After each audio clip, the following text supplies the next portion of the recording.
Hey everyone, welcome to My ALF Training live Q&A about starting and running or operating an assisted living facility. My name is Calais Stockstill, and we have a training company called My ALF Training. We do training across multiple states, Florida, Texas, Iowa, Georgia, plus we have NAB training. And people call me all the time because we also sell assisted living facilities and they want to get into the business. And so I thought I'd just start doing these live Q&As. If you have a question you want to ask me about opening an assisted living facility, please feel free to post it in the chat, and I'll be happy to answer it best of my ability. I wrote down a few questions that I thought would be helpful. So one question people ask me all the time is, how do I determine my pricing model? Do I do a tiered levels of care, flat rate, and then what prices should I charge? Well, I think that, a lot of larger facilities do levels of care. I've seen some smaller places do it, but generally people do like in the smaller places the flat rate, single price, and not tiered pricing. So I've seen it work both ways. I think depending on the size of your facility, because people do need different types of care. So, Tracy, good question. Once received your license, how do I become a Medicaid provider? So, Tracy, if you're in Florida, are you in Florida? Basically, you have to sign up for what's called an NPI number. Yeah, you're in Florida? Okay. So first of all, you have to get a Medicaid NPI number, which is called a National Provider Identification. That's really easy. You can do that in a few minutes. You got to wait until you actually have your license in your facility. And then what you do after you get that, then you apply to the Florida Medicaid program. It's a specific program in Florida. It takes a little while. There are people that can help you do it. And it just takes a while to get it approved. But if you just Google, I don't know if I can share my screen. I can share my screen. Okay. So let's go to, let's see here. Yeah, if you just Google Florida Medicaid, assisted living Medicaid provider license ACA. So I just typed in Florida assisted living Medicaid provider license through ACA. And yeah, there's a link to it and how to apply for it. So once you get the Medicaid ID and you have the NPI number, you need the NPI number to apply for the Medicaid number. Once you get that issued, let's say it takes 3 months, let's say 4 months, 5 months, however long that takes, and it will take that long. Then what you do is you research which insurance companies that are on the statewide Medicaid program in your region. So let's say you're in Brevard County or you're in Dade, Miami-Dade. There are certain insurance providers that are in that program. So you would reach out to their credentialing department. So one big one that's I think in most counties across Florida is called Florida Community Care. And they give really good reimbursements, and they automatically pay you a check. They just write a check. And the other providers, you have to log in and submit a claim, and some people have headaches with some of them, but Florida Community Care is one. But what you'll want to do is get set up with all of them. And I don't really see any downsides to getting Medicaid approved, because even though we had a higher end facility and let's say we had a $4,500 room, some of these families, their mom might be on a Medicaid program and Medicaid will pay $1,600. Then mom will have about maybe $1,000 for her Social Security.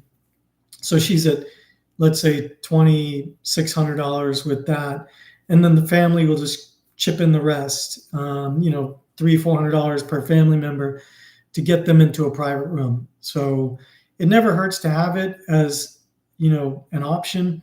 Sometimes if you have the right capacity, you could get, say, $2,800 with somebody on Medicaid in a shared room, and then you put another $2,800 person, you're getting $5,600 for the shared room versus maybe only $4,500 for a private room. So it gives you a lot of flexibility in how you do it. But going back to the question that I was answering, how do I determine my pricing model, tiered care, flat rate, etc.?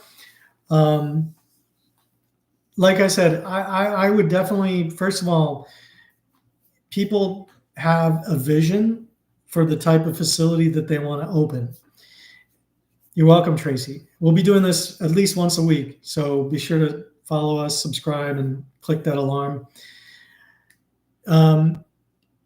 You have a vision of what you want to create, but you also have to be flexible, because sometimes if you're looking for a property, either you're leasing a property or you're buying a property or you're buying a facility that's for sale, you have to be flexible in the type of services and the type of market that you're catering to. So, for example, let's say you want to open a facility in Tampa, and you're looking around for a property to buy or to lease, and the property that you find is perfect. It can be divided up. You can make it like 20 beds or 15 beds or whatever it is.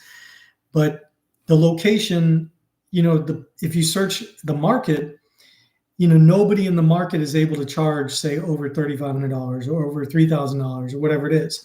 So you may want to have this elevated product. And I have seen people do that. I mean, we sold a facility for a lady that was in a very low income area.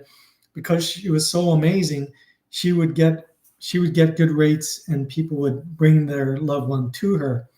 So it is possible, but it's if you don't see that in the market, then it's better to assume that you're going to get what's in the market. So you kind of got to be flexible in what you do. And I can tell you that I've seen people in this business make money and be able to provide a great level of care for lower income seniors, adults, all kinds of variety, higher income, smaller facilities, larger facilities. You can do great if you know what you're getting into and you have a good plan. So your pricing strategy is kind of going to be dictated on your location, what the market can provide, the number of beds that you have. If you only have 6 beds, which I'll just say it again, if you've got to get into a business and it's only 6 beds, so be it. That's your starting point. But if you can start at a bigger number of beds, it's just going to make it a lot better for you. It gives you flexibility on pricing. If you have 6 beds and you have to make $30,000 in revenue to be able to pay 24-hour staff, your food, your insurance, pay yourself something, there's only 6 residents to split that up over. So you got to be careful in how you, don't just rush into something. Maybe find another partner, maybe find a bigger property. I really think that 6 beds they have a place and they have a role, but if possible, try to find something that's a little bit bigger. So pricing strategy and market is going to be based on your location and your market. What does occupancy break even look like? Okay, that's a great question. So where do you break even when it comes to your operation? And I think you need to know that, especially if you're starting from scratch with 0 residents, because the first resident you take in is going to be the most expensive resident, because you got to provide 24-hour staffing. And so you'll back those numbers in. You'll be like, okay, 0 to 5 residents, this is how much staff I need. The food cost doesn't change much from 1 to 5 residents. Let's say you average about $200 a resident per month in food cost. So you can pretty easily figure out your break-even point, and how quickly you need to get there. And let's say your break-even point is 4 in a 6-bed. That's why having 8 residents is better than having 6, because if you get to 8, you're 4 residents over the break-even point, and if you drop 2, you're on a 6. You're still profitable. And the cost to operate a 6 or 8 bed doesn't change that much. Any other questions? Feel free to ask. Even if you ask later on, I'll try to answer them. Next question I have is, what kind of return on investment is typical for an ALF? Like, it's so different. I've seen so many different things. Generally, let's just say, it varies. It's hard to tell. I've seen facilities that have a 30% profit margin, and that would be before your mortgage and your mortgage payment. I've seen lower than that. I've seen higher than that. And sometimes your profit margin goes up over time if you can get in and you can find ways to make changes. So I'll give you an example.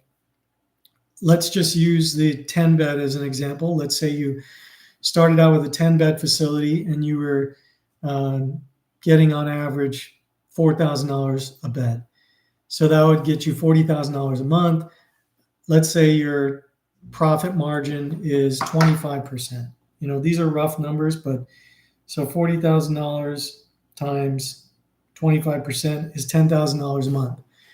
Now that would be pretty good. Now let's say, for example, on the 10 bed, you could find a way to add 1 bed or 2 beds.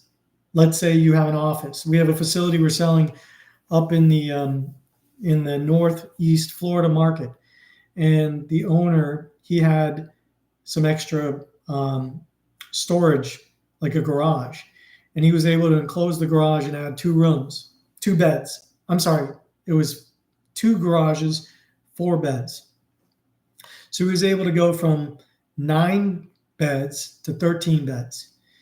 And like in this example, I give you, if you can increase, now the increase from 9 to 13 barely increases your labor costs, barely increases your food costs and all these other things. So it's like this scale, it scales up. The profit scales up as the resident. So let's say you were able to add 4 residents to that, and each resident is averaging $4,000.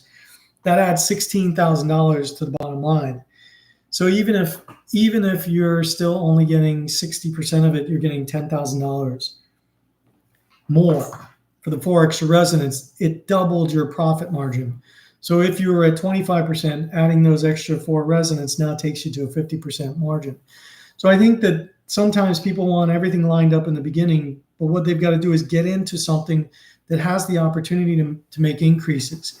And if you can do that, make these operational increases, whether you're taking something that's low income, they're charging $2,500, and you're finding a way to improve it and charge $4,000 with the existing rooms, or you're able to go existing rooms and add rooms, or both, higher rents and increase capacity. I've also seen people do room additions where they build a wing out off the property. So does the building that you have those opportunities that you can make these incremental changes? And normally when you get into a business and you own it and you're operating it for a few years and you really understand it, when you go to the bank and you want to get a loan to increase, let's say add 500 square feet or 1,000 square feet to your building, which is almost exclusively going to be rooms, right? Like, because let's say your building is 4,000 square feet and the building you have already has a kitchen, living room, all this infrastructure to take care of residents, and all you're doing is adding 1,000 square feet of rooms. If the average room is, let's say, 100 square feet, with hallways and everything, you'll probably easily be able to add 8 rooms, right? So 8 rooms with 1,000 square feet, if it costs you $150, or even if it costs you $200 a square foot to make this room addition, it will be $200,000 increase to the building, but you're going to be able to take on 8 more residents for this $200,000 increase in your in your mortgage costs. And like it's just a no-brainer, right? 8 residents at $4,000 is an extra $32,000 a month. So it almost doesn't. I mean, how much is $2,000 more on a mortgage payment, even if you're at 8, 9, or 10% interest? So those are the tweaks that you can make. It's a longer term play. It's not an instant like I'm gonna step in here and I'm gonna be able to make all the money and be able to do everything that I want to do. It does take time to build these things, and if you're patient and you have a good plan, you can do this. And you got to build a really quality facility, because that's how you're going to get your referrals, because you're going to get referrals from people who are interacting with your facility. You're going to get families that tell people, residents that tell people, and that's the surest way that you can build a very strong foundation for your future. Does anybody have any other questions? Let me see if I can answer one more. Are there government reimbursement options? Every state's a little different. I want to add to that. I've been talking a little bit about Florida, but we do cover all 50 states with our assisted living facility sales. If you're in Georgia, we have facilities, really good opportunities in Georgia. If you're watching this and you're in Florida and you're willing to move, like we just listed a 16-bed facility. I'm telling you, I went in there and it was the most beautiful facility I've ever seen. Like for a 16-bed, it was so cute. Everybody had their own private room. It was just on this gorgeous piece of property. It was outside of Macon, and I think we listed it for like $750,000. We listed another one that's going to be like $500,000. It's like 20-something beds, and it's making money and like great opportunities. We've got another 16-bed in Alabama. If you're willing to relocate near Dothan, great opportunity. The guy built it, custom built in 1999. It's got 16 private bedrooms. We're listed at $850,000. I mean, he's willing to listen to all offers. So if you're thinking of getting outside of Florida, if you're willing to relocate for an opportunity, I mean, there's some great opportunities out there. But with regard to government funding, I mentioned Alabama. There's no government funding. In Georgia, there is government funding. In Texas, there is. In Florida, there is funding. There is, if you are a veteran, or you're married to a veteran, you can qualify for something called aid in attendance. It's an assisted living benefit for veterans who are low income. So they have to be low income, and they also had to have been active duty during a period of war. And you can Google it, declared periods of war, and you'll find a lot of information on that.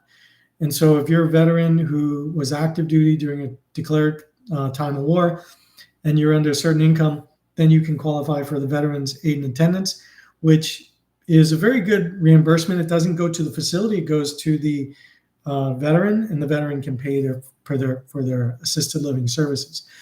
And then there's a Medicaid program that people can qualify for on Medicaid. It's a waiting list. It's not like anybody on Medicaid can get it. So they have to go through a process of eligibility, and then it's based on priority. And then it's about, let's say, $1,400 to $1,600 reimbursement.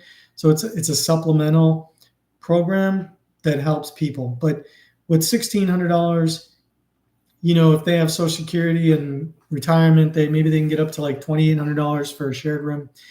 And then maybe family can contribute the rest. But I know a lot of facilities that can do very well doing middle market, low income, Medicaid facility, shared room, $2,500, $2,800 a shared room, $2,200 a shared room. You have to have the right amount of beds to be able to make that happen. But I've seen it work. So listen, I'm going to be doing these. It's my commitment that if you follow the channel, press the alert. I'll be doing these once or twice a week. Come with your questions. Be more than happy to answer them with 100% transparency. I am just trying to help. raise awareness. And, you know, I don't want to see, I want the right people getting into the assisted living business that are going to do great and provide great care and have a passion for it. And I want to give the honest opinion of people that shouldn't get into the business, because there's a lot of people telling you what you want to hear. And like that, we've never been about that ever. You know, we don't need to lie to people in order to buy a course or buy a property or buy, a facility.